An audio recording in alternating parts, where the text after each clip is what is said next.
नमस्कार दोस्तों, राधे राधे। कैसे हैं आप सभी। उम्मीद है कि आप सभी अच्छे होंगे, मस्त होंगे, दुरुस्त होंगे।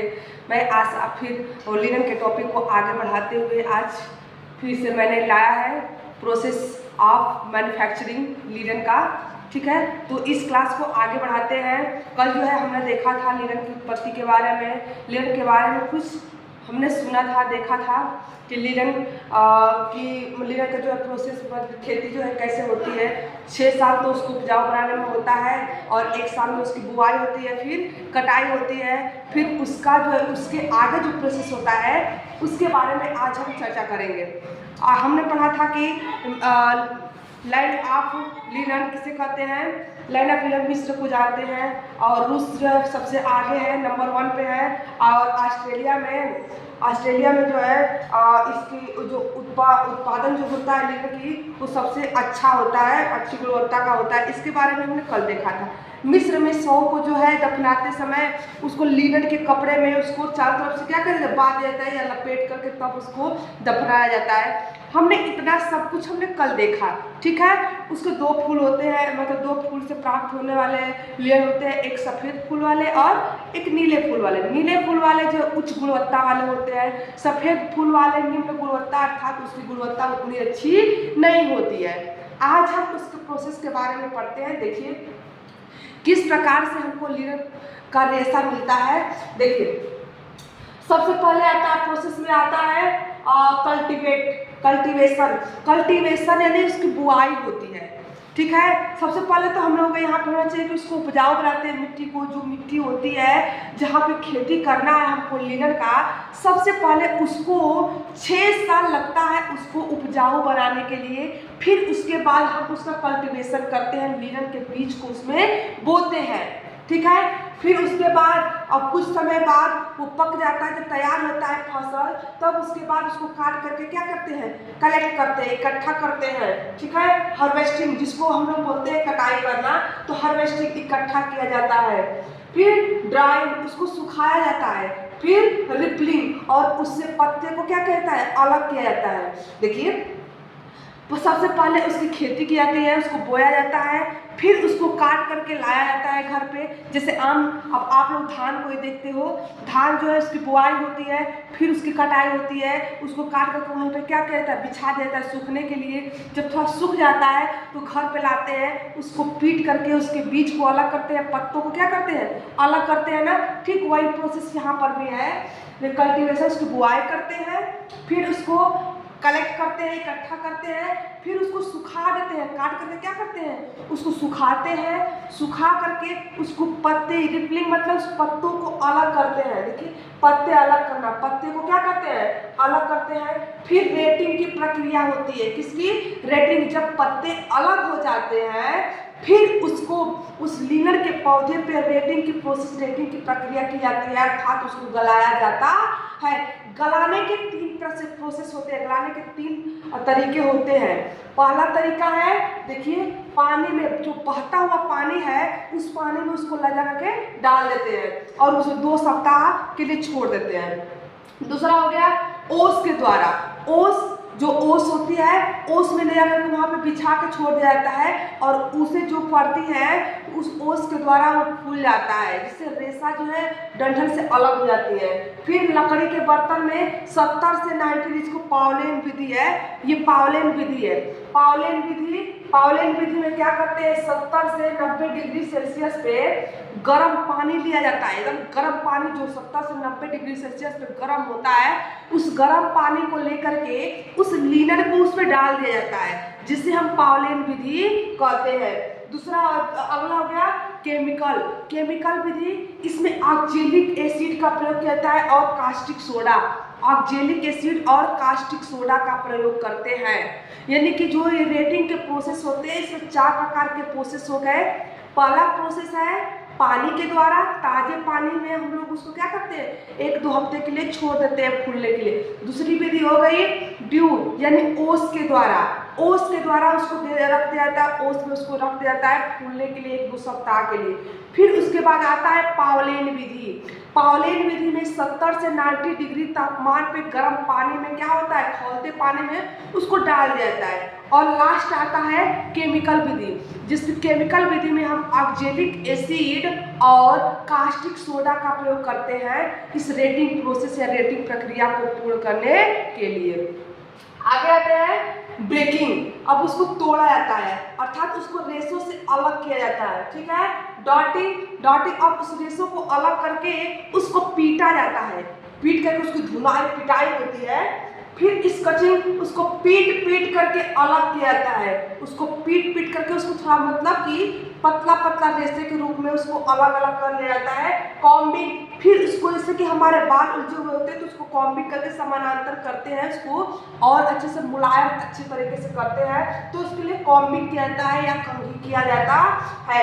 हैंडलिंग, और फिर कॉम्बिंग करने के बाद रेशों को रस्सी के थ्रू या फिर कहीं पे उसको टांग दिया जाता है, टांग करके ताकि वो अच्छे से क्या सूखे या फिर अच्छा मतलब सूख करके अच्छे से तैयार हो जाए।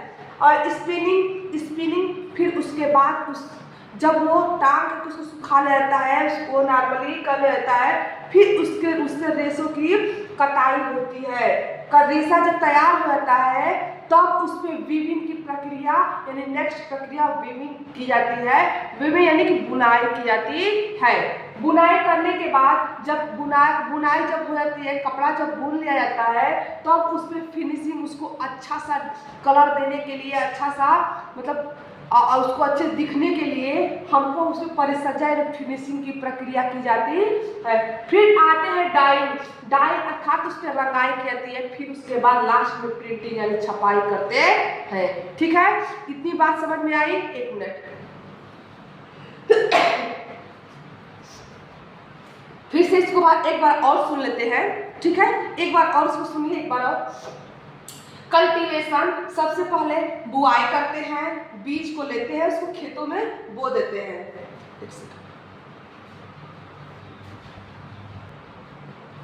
हाँ, तो उसका कल्टीवेशन में बुआई करते हैं, फिर हार्वेस्टिंग इकट्ठा करते हैं, फिर डाइंग सुखाते हैं, रिपलिंग पत्ते को उस रेशे से अलग करते हैं, फिर रेटिंग उसको गलाते हैं, फिर ब्रेकिंग उसको तोड़ते हैं, फिर सॉर्टिंग उसकी पिटाई की जाती है, उसको पीट करके अलग करते हैं, स्कॉचिंग पीट करके अलग किया जाता है, फिर कॉम्बिंग उसको कॉम्बिंग किया जाता है समानांतर करने के लिए, फिर उसको समानांतर करके टांग दिया जाता है, फिर टांगने के बाद कटाई की जाती है उस प्राप्त रेशों से, फिर बुनाई करते हैं। अब बुनाई करने के बाद फिर एक गुट प्राप्त हो जाता है जिसमें कोई भी परिसज्जा नहीं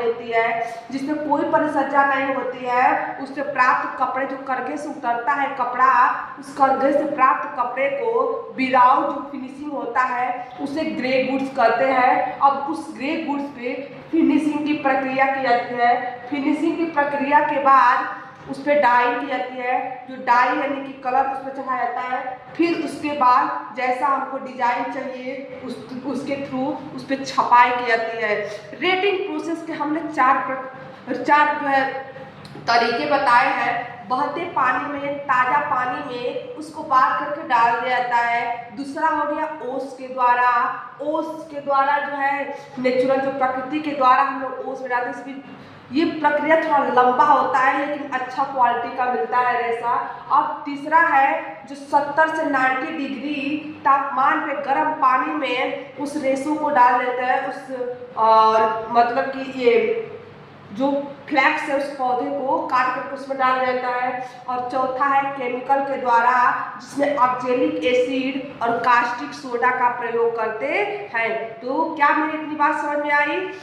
चलिए ठीक है, आगे इस क्लास को और बढ़ाते हैं, तब तक इसका स्क्रीनशॉट ले लीजिए।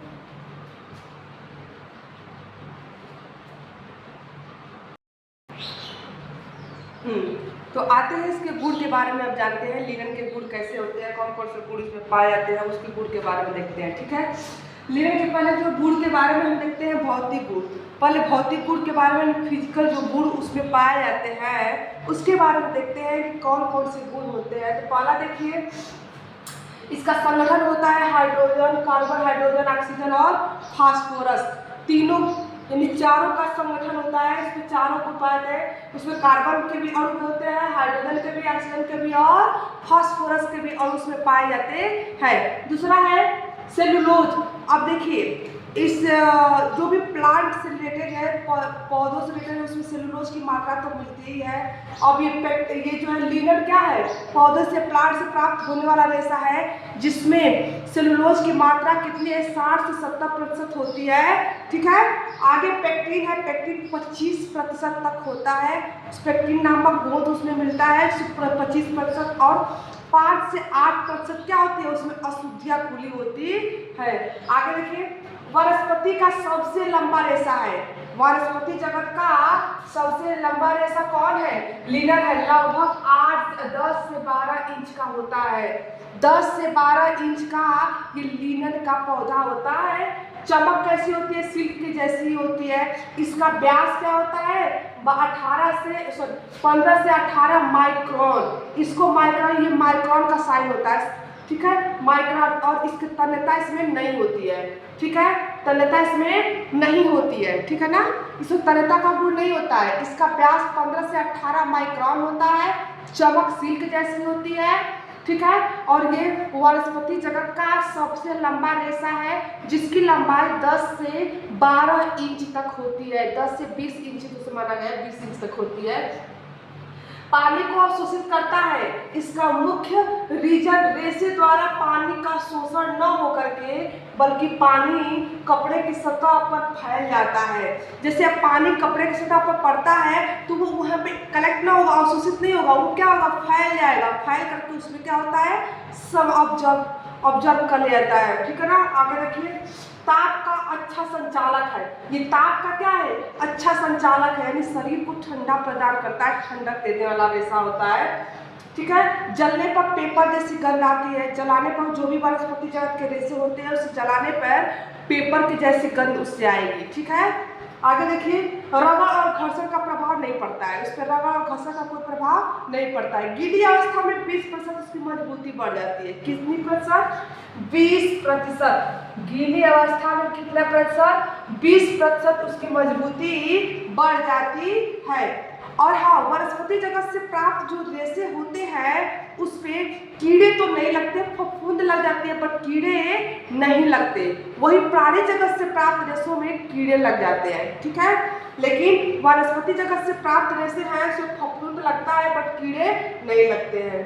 ठीक है, कुटाई जो बीटिंग की प्रोसेस, जो कुटाई का प्रोसेस होता है वो लिनन पे होता है, क्योंकि लिनन जो है नेचुरली प्राकृतिक रूप से उसका भौतिक गुण कैसा, वो गोल रेशा होता है। उसको चपटा और चमक बनाने के लिए उसमें कुटाई की प्रक्रिया होती है। ठीक है, आगे देखिए फिर से एक बार और इसको रिवाइज करते हैं। संगठन कार्बन, हाइड्रोजन और ऑक्सीजन, फास्फोरस का होता है। सेलुलोज 60 से 70% तक होता है। पेक्टिन 25% तक होती है। 1 मिनट,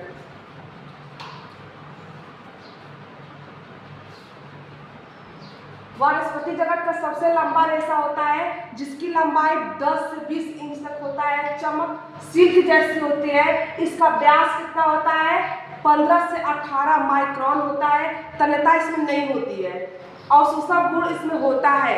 ठीक है, पानी जब उस पर पड़ता है तो पानी क्या होता है, फैल जाता है। ताप का अच्छा संचालक होता है, हमारी बॉडी को ठंड प्रदान करता है। उसमें चमक सिल्क जैसी होती है, कीड़े नहीं लगते, फफूंद लग जाते हैं। गीली अवस्था में याद रखिएगा 20% तक उसकी मजबूती बढ़ जाती है। ठीक है, बीटिंग का प्रोसेस केवल लिनन पे होता है क्योंकि वो प्राकृतिक तौर पे वो क्या होता है, उसके रेशे गोल होते हैं, अतः उसे चपटा बनाने तथा चमक प्रदान करने के लिए उसमें बीटिंग कुटाई की प्रक्रिया होती है। ठीक है, आपको इतना मेरी बात समझ में आई, इसका स्क्रीनशॉट ले लीजिए, तब हम केमिकल जो है केमिकल के गुण पढ़ते हैं। देखिए रासायनिक गुण के बारे में अब हम जानते हैं। हमने भौतिक गुण देखा, अब रासायनिक गुण देखिए क्या क्या होता है।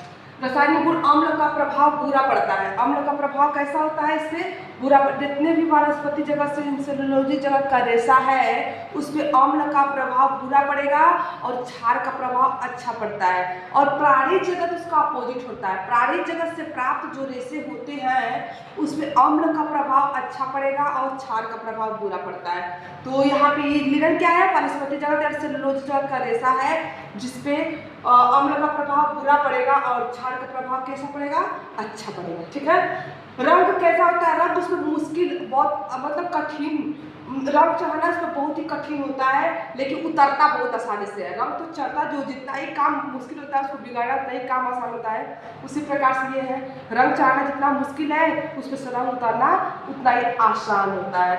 रंग पक्का करने के लिए फिटकरी और नमक मिलाते हैं उसके, इसको देखिए, इसको जरूर इस पर ध्यान दीजिएगा। और रंग को पक्का करने के लिए उसमें क्या कहता है, फिटकरी और नमक का प्रयोग करते हैं। तीव्र ब्लीच उसके लिए हानिकारक होता है। लिनन के लिए तीव्र ब्लीच करना क्या है, हानिकारक है। घरेलू ब्लीच अच्छा होता है, अच्छा माना जाता है।